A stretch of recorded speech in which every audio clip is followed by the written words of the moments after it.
Speaking of horses and mutilations, this would be a good time to ask you about the Snippy the horse event from 1967.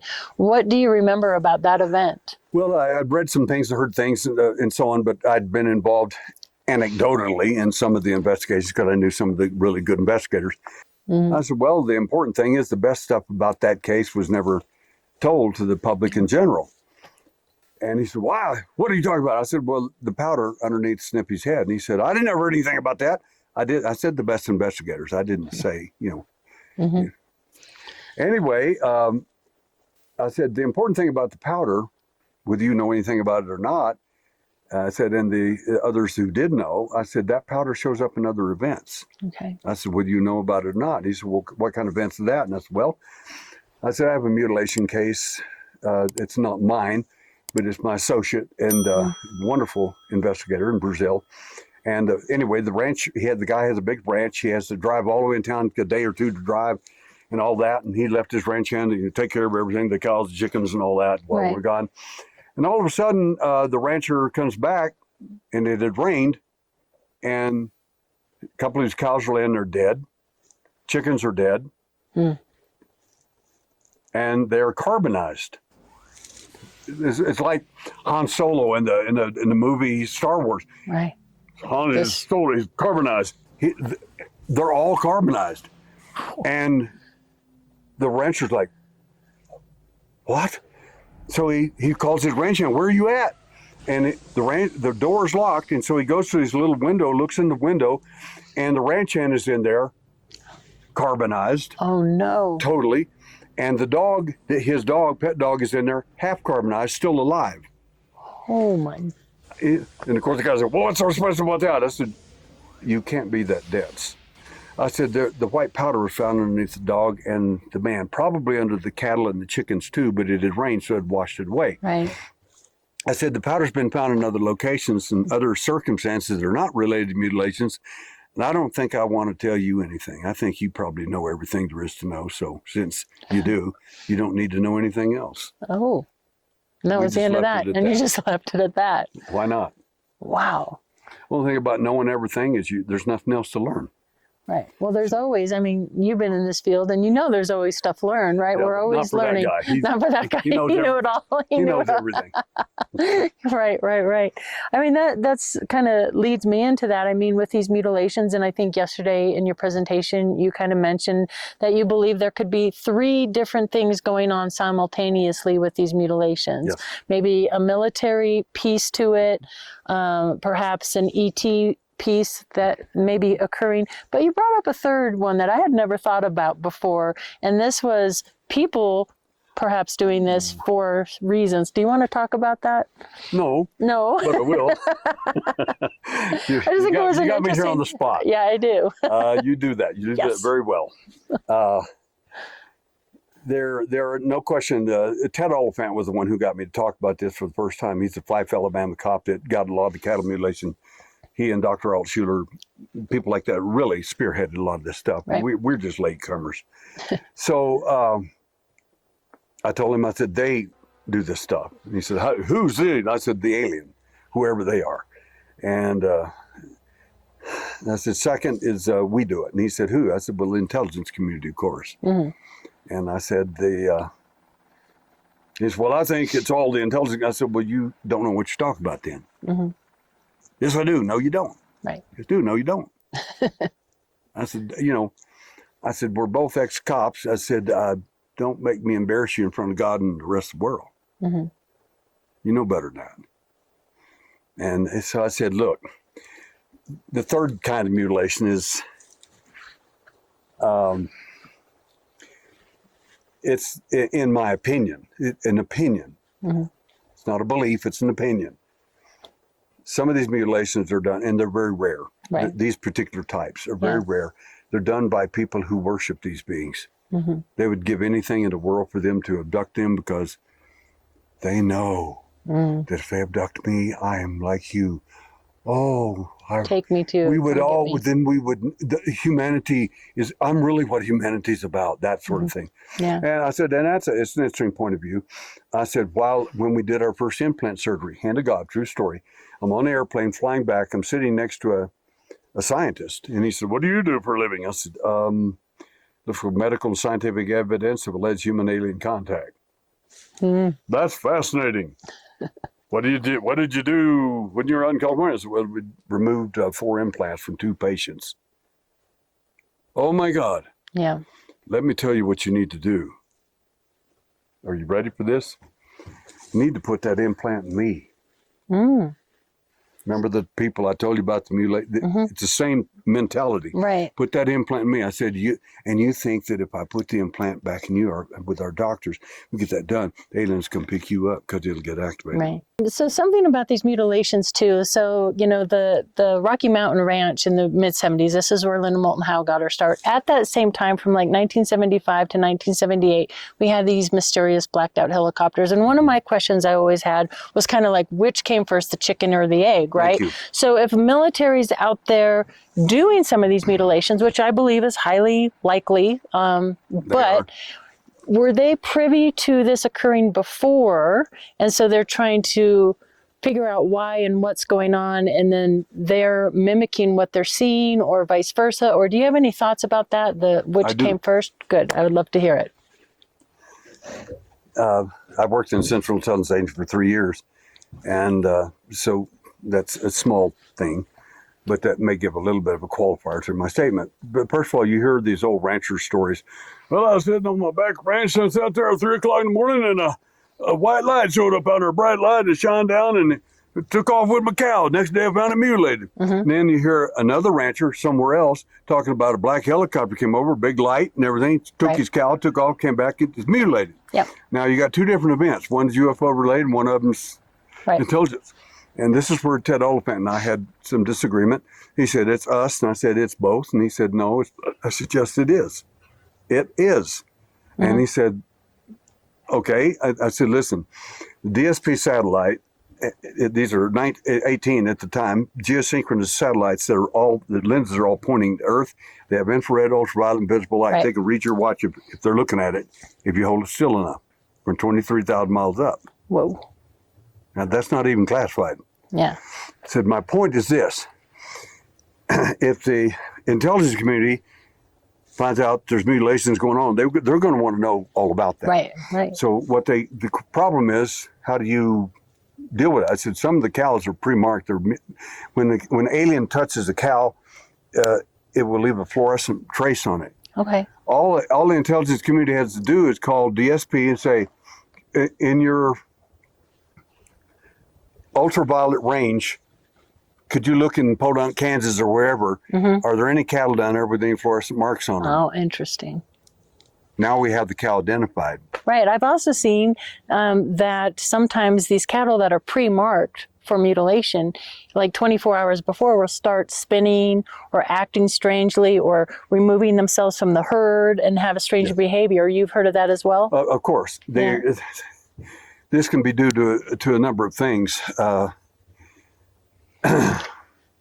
It's uncomfortable because sometimes some of these things happen to people too, that are abductees. Right. But the point is that sometimes cattle are separated like that by a program. It could be alien related, could be intelligence related. I'm not there in that circumstance, so I can't qualify myself to answer that. But the point is, something is definitely happening with that cow or calf or whatever, younger calf. And they will separate themselves, and then they're going to get taken. But it's like somebody ringing a dinner bell. Pay attention. Don't leave the cow alone. "Well, we got to go eat." No, don't do that. Because in one case, this investigator, he's out there, it's wintertime, the cattle are mutilated, and the farmer's out there crying because he's losing all these cows. And the young investigator, they didn't have anything to do. It's so cold. He pulls out a metal detector and goes, doot, doot, doot, doot. He can see something. Doot, doot, doot, moving into dead cow. Doot, doot, doot. Oh. Then they call him on the phone. "Come pick us up at the airport." Don't leave the cow. Don't ever do that. Yeah. He left the cow. He came back.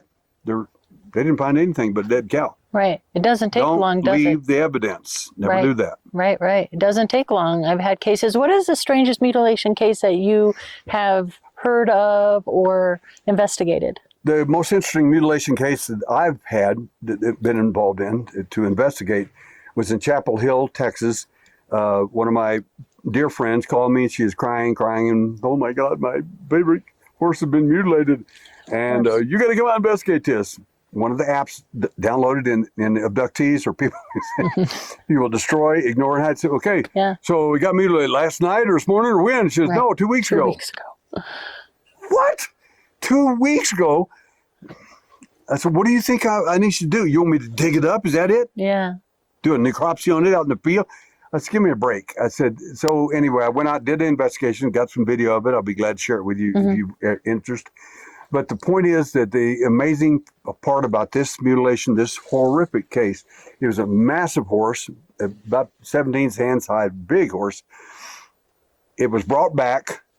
The only case we have that I know of anywhere in the world, brought back alive. Yeah, and that's mutilated. fascinating. Yeah, and she finally had it put down. Called me 2 weeks later. I said, sweetie, love you like a sister, but I just want to strangle you. You know, 2 weeks after the event. Yeah. So that's pretty unusual. Did the horse act differently for those 2 weeks there after the? No, it was that the night. No, 2 weeks later she called me after it was deceased. Oh, okay. And very upsetting to me. Yeah, yeah. So how strange. She was. She talked about the horse and he said, and they decided it wasn't a mountain lion that it did it. And I said, I know how mountain lions do things. That was a big horse. You need several mountain lions to get that one down. Right. And then on top of that, it didn't kick, it didn't fight, it didn't do anything, as if it were laid down. And I said, the amazing thing to me is that it was, the horse loved you and you loved it. I know these people very well and the animals. And I said, it's like if it had a wish, it would get back and see you alive one last. That's the weirdest, strangest story I've ever heard. But it came back alive. I've never seen anything like it. Wow, that's fascinating. Huh. So it had like cauterized. No, the whole, I don't know all the details because I got there 2 weeks late. Right. So the back end of it, as it was described, I do have some photography and so on, but the back of it, they used the term scooped out. It just, with the back end, it was just hollowed out, basketball size, scoop, just missing tissue, just torn out. And because people get the scoop marks too, so that's kind of fascinating. These are real big. Yeah, real big. You kind of notice animal. these are like on a horse that big. It's kind of big. Yeah. Right. And it didn't fight. It didn't struggle. It didn't do anything. It just doesn't make sense. Right. Just doesn't. Right. So something that you mentioned that I think is fascinating, you mentioned the Bigfoot. Okay, and out in Elbert County at the Rocky Mountain Ranch, we had these Bigfoot sightings along with the mutilations that were going on, you know, and like what you said, it's horse too, it's cow, it's sheep, it's probably rabbits, elk, deer, rabbit, animals we probably don't even think of. We got 7 rats lined up in a row with all the heads sheared off in Scotland, lined up in a row on the driveway of my abductee. Oh, wow. It's all kinds of stuff. So they abducted a person you don't look for and little took animals rats? because it doesn't make any difference. You look for big things, like things that cost money, thousands of dollars of cows and occasionally a horse or an elk or something like that. But I've even heard kangaroo, I've heard kangaroo. I've got all kinds of pictures of things. You'd be amazed. And I hate to bring this up because I know it's a very sensitive subject for a lot of people, but human mutilations. Sure. What do you think about that? Is that happening? Well, is that occurring? That's what I don't understand about sometimes in the UFO community. People, they want to hear about contact or abductions or whatever. But I said, but you have to study the whole phenomenon if you're going to understand it. You can't ignore whole bodies. Well, what do you mean? I said, well, human mutilations is just one. I said, animal mutilations, there are all kinds of things. And well, we don't want to hear that. I said, well, I understand. I understand that. It's an unpleasant thing. But I said, I've got 2 dead children in Dallas, Texas as a direct result of their abduction. What do you want me to do what do you want me to tell her mother? You didn't like it? Yeah. You want to tell her that? Is that what you want me to say? I said, that's not going to work for her. Because she was awake in the other room in the abduction and could hear her kids screaming. Oh my gosh. So what do you want me to tell her? I said, that's the problem I have in the phenomena. I'm dealing with all levels of this phenomena and people. Right. And where is your humanity here? You seem to have it for the alien, but not for the mommies and daddies and with the dead children, of course. I mean, the cold hard facts are we have thousands of missing people and children worldwide. You do. All the time. I'm not saying it's all aliens. You know, I don't know. I mean, David Pilates does a lot of work on that. but it's sure something we can't ignore. And as unpleasant as it is, I think it's important we look at it. Well, I talked to David once about that, and I said I'm really good at recovering memory from people. He said, "What do you mean?" I said, "Well, some of the people that disappear in your wonderful case studies come back, That's true, and they have no memory of anything. right? That's when you like to know what happened." Yeah, right. You do hypnosis on contactees, abductees. What is a term you like to use? You won't remember. Right. I'm a master hypnotherapist. Master hypnotherapist is the person that certified you. It was that. Yeah, right.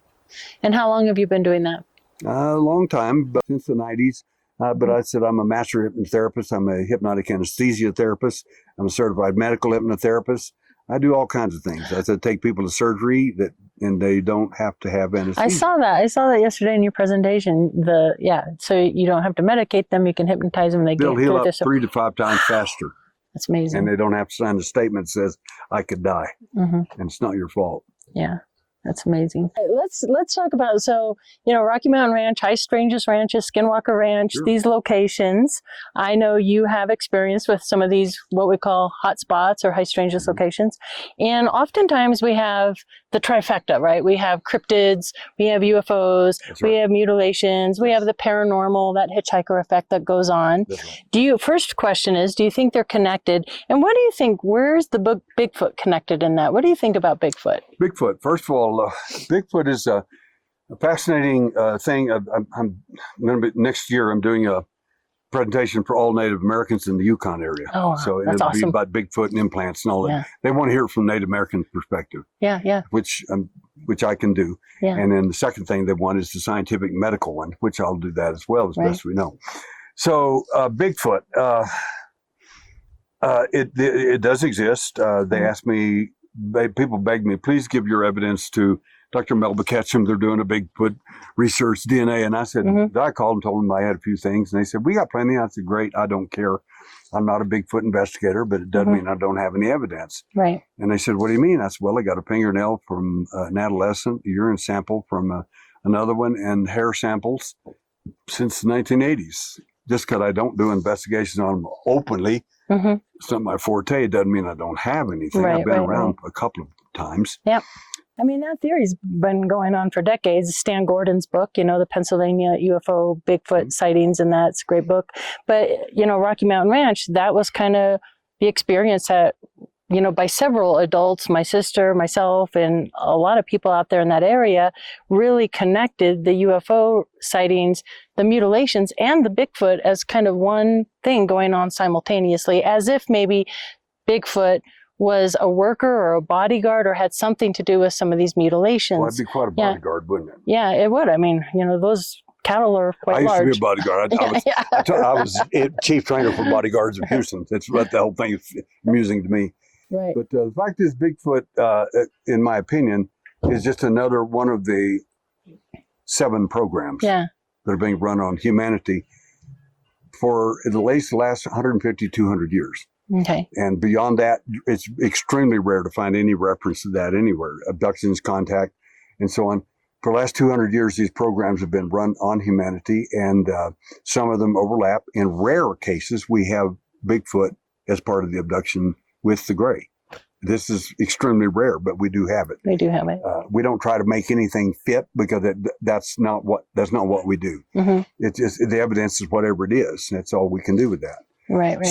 So something that's interesting to me is this box connection. And I'm not sure if these strange, mysterious boxes that are seen at some locations, high-strangeness locations mostly, have you ever heard of a case or even through hypnosis with a box connection to it? We have.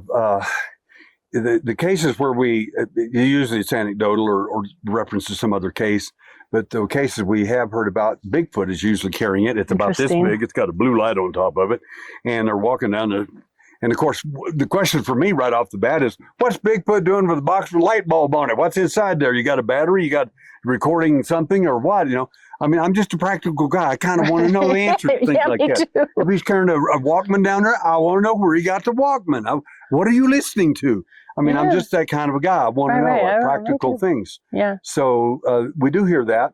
And there are different. Well, I'll give you one last example. It's a bigger box, and the reason I say this happened on the Skinwalker Ranch. I heard the story. I watched the story. The people who originally on the Skinwalker Ranch, the husband and wife, she called her husband. She's screaming, "Oh my God, you got to get back here quickly!" He's selling cattle, and she's okay. I'm coming as fast as I can. She says, "There's a UFO landed out the back. Oh my God, there's a giant door open in this thing, and there's a being that came out of the light. He's walking around out there. Oh my God, there's a desk inside the UFO. What would a desk be? See, these are good questions. What's a desk doing in a UFO? I've been in UFOs before. Wasn't any desk in there. What's a desk doing in a UFO? So when I heard that, I laughed and laughed and laughed and laughed. Because I have a case. It's a millionaire woman. The first person we found fluorescence on.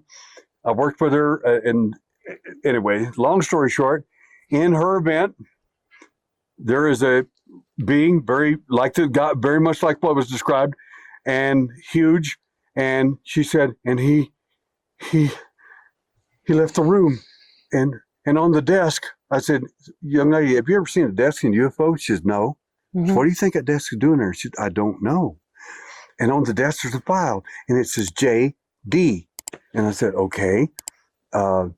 She said, "I don't think that was initials. I think that was a name." And I said, "Well, what do you think it meant?" And she said, "I don't know." I said, "When he left the room, did you peek in that file?" She said, "Yes." Yes. And I said, "I knew you would." And I said, "But he knew you would too. That's the reason he left it on the desk." And the desk makes you feel comfortable about it. Okay. She says, what do you think?" And I said, "Well, he wanted you to know that because at some point he knows that I'm going to work with you." Okay. She says, "You've seen him before." I said, "I have." Mm-hmm. And I said, "My daddy's name is JD. Oh. And that's not an initial. That's his name." Interesting. And he wanted me to know that he got him too. Okay. And that goes back to runs in families. That's correct. Families. Two things.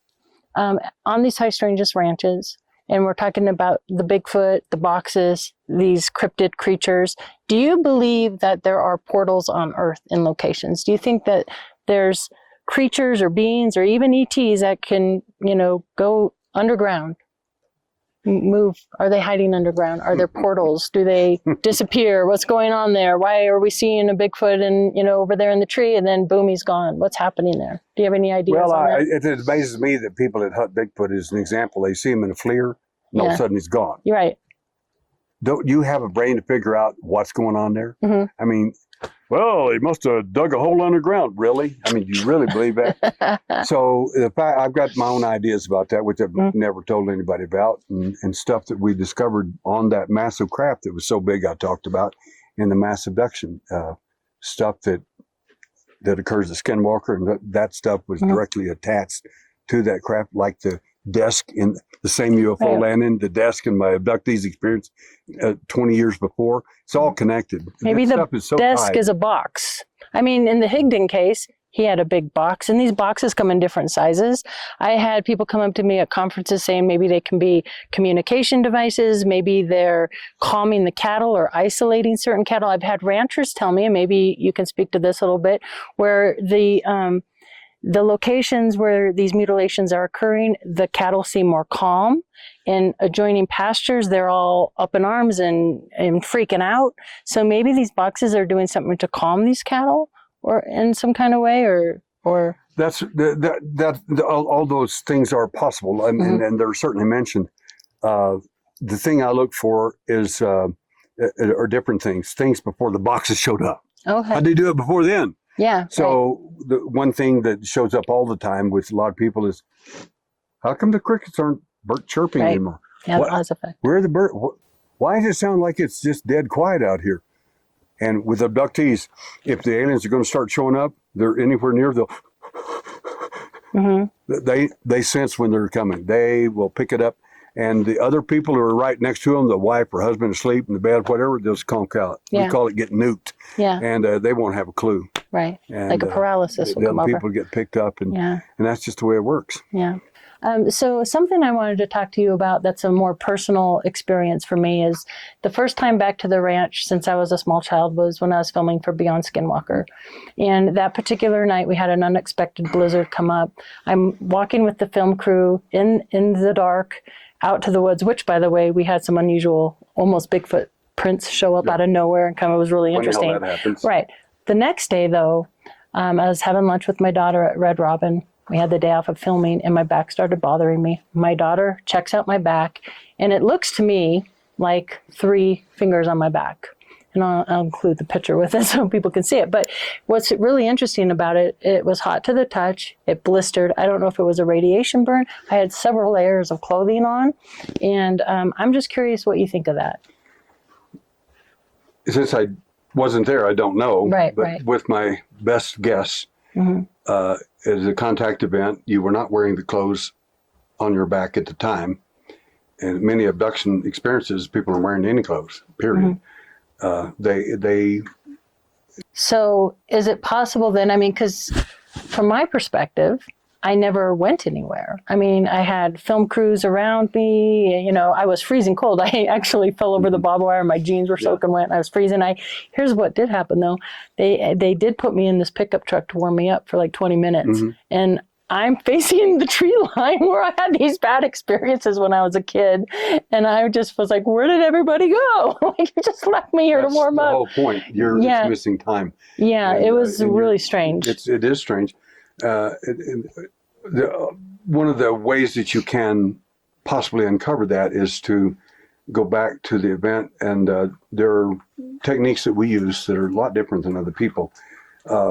In other words, one of the things I would do would be to touch that particular area on your back the way you wanted it touched exactly, with the right pressure, right everything. And with that, it's called a transderivational search, a kinesthetic transderivational search.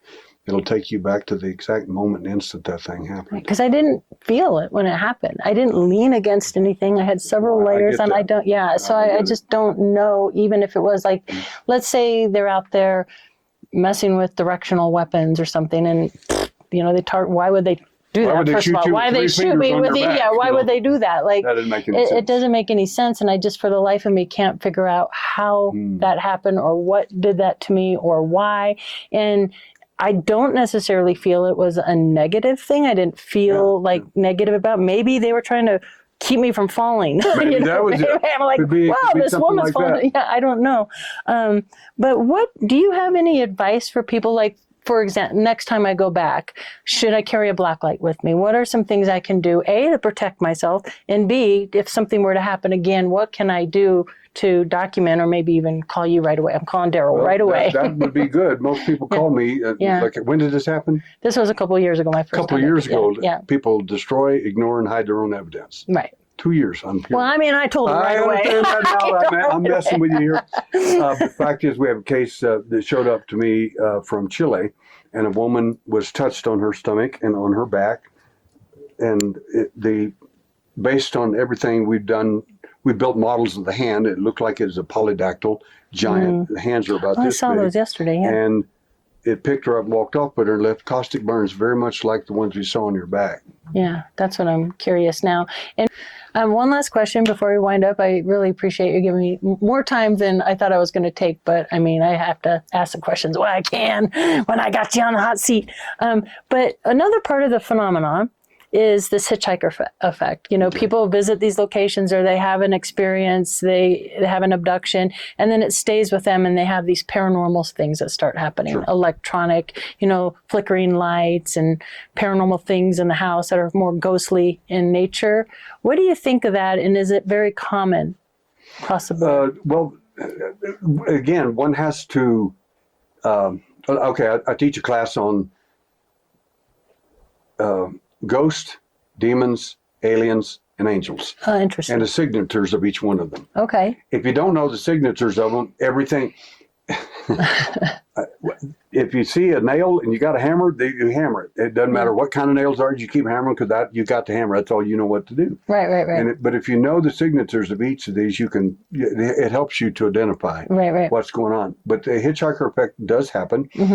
I will say this, I have to say this, abductions are not communicable. Okay. If you hang out around abductees, oh my God, I'll get abducted, I'm going to run away. No, it's not infectious. Okay. It's not going to happen. They were selected for a reason, for whatever reason. Does the hitchhiker effect work? Yes. But that's something else. That's not the same thing. It's not infectious, so to speak. Okay. But when... so you think people are just like targeted for the hitchhiker effect. So does each abduction, a person that is abduction, will they always have the hitchhiker effect, or only for some? Not necessarily. That's interesting. I wonder why that is. But you'll see it. You can see it with non-abductees. Hitchhiker effect will happen with non-abductees. It doesn't make a bit of difference. One of the ways I try to help people to understand this stuff is I use the term. Everybody wants to know about alien implants. First of all, you don't know what you think you know about that. A lot of stuff on the internet's not accurate. Right. The second thing that's important is to understand the alien has apps. Okay. One of the big apps is you'll destroy, ignore, or hide your own evidence. You see a UFO, what the hell is that up there? And next thing you know, you filmed it and everything, or you left your camera there and didn't do anything about it. Right, I hear that a lot. You will not do it. Yep. And that happens all the time. It does. But the hitchhiker effect, one possibility may be that data was downloaded into a person who is not an abductee. Doesn't make any difference. It doesn't matter. And one of the apps could be some of the effects of the hitchhiker effect itself. That's possible. Yeah, that's interesting. So really quickly, the difference is just basic. I know we can talk another hour about this, but what are some of the basics between ET, a ghost of grandma, an angel, or a demon? What are some signs right off the bat? Short version is simply this. If it's ghost-like, generally it's whitish in form. If you photograph it, it's etheric, so to speak, and it usually carries with it the message of something, a message of importance somehow or another to the individual. Okay. That will generally be if it's a ghost-like phenomenon.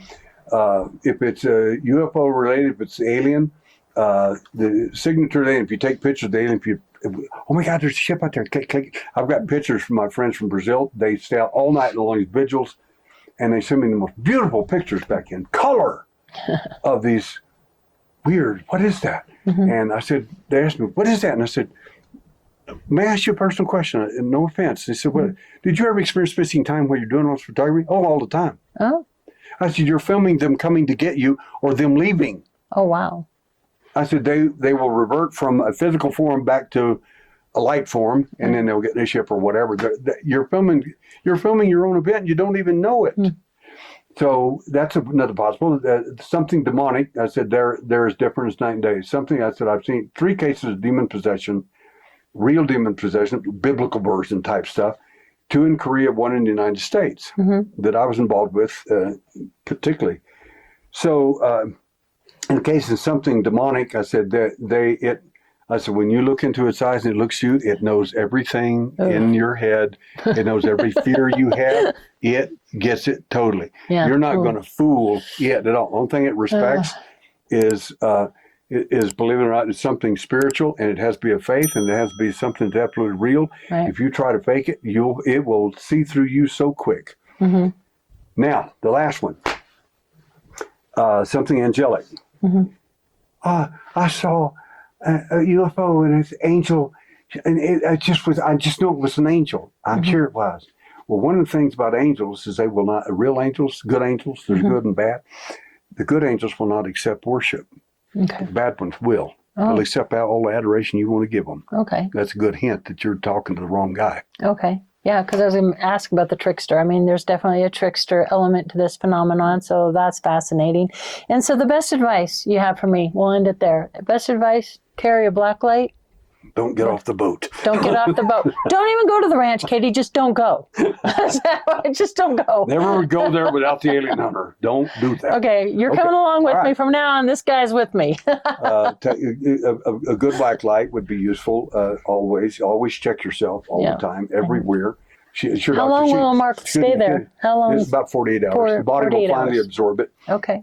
All right. So I'm going to get myself a really good black light, And I will be in touch if any marks show up on me. It's good to know for the future anyway, because I don't know, that mark is a mystery for me, and it's a little unnerving, and we certainly have the hitchhiker effect, and I wonder, who or what that is. And I try to always stay positive and keep that white light around me. Good, very good. And I think it's important for people out there, I just want to say, you need to educate yourself on the whole spectrum, because knowledge is power.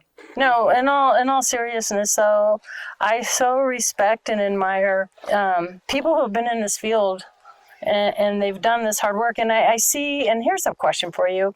Since the age of cell phones and internet and all this craziness, have you seen how investigations and things change? Oh, yes, massively.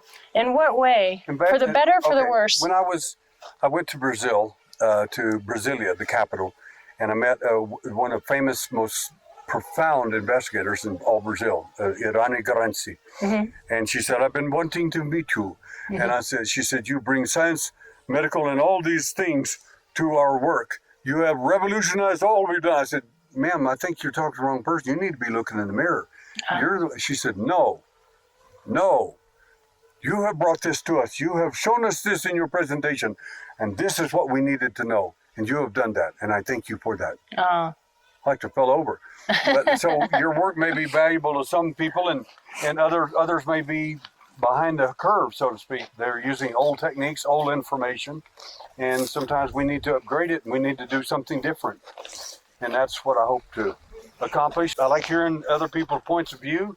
I don't care if it agrees with mine or not. It's irrelevant. It's just information. Well, I have found that people, even 15 years ago, 10 years ago even, for that matter, looking back at all the old MOOF on Mars cases that I did, right, but back when we did things on paper, we had to pick up the phone and call military bases, call local police stations.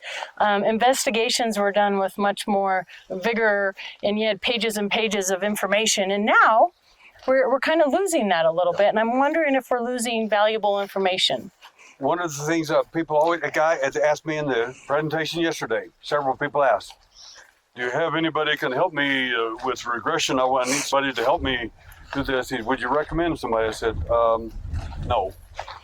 I said, if you'll write me, I will send you a lot of information. I put on the questions you ought to be asking your therapist. Okay. Why do you do that? That's because if they can't answer those questions, you don't need them working on your brain. Yeah.